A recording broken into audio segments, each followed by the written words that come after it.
এর উপরে রয়েছে নাড়ু গোপাল শঙ্কর খাটুয়া।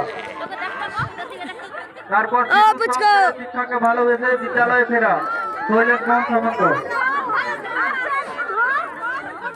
আমাদের একদম মঞ্চের সামনেই রয়েছে নাড়ু গোপাল।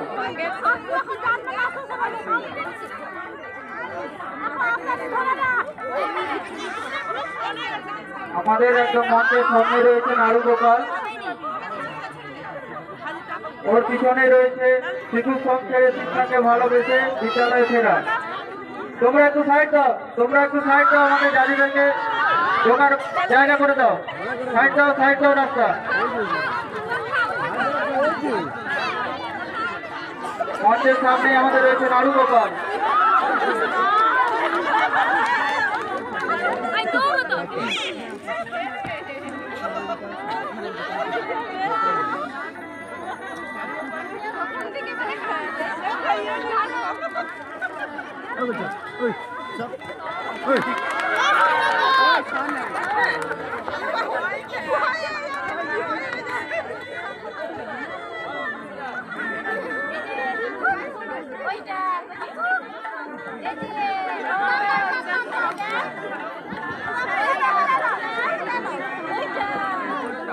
হ্যালো, এরপর একদম উপরে মঞ্চের সামনে শিশু শ্রম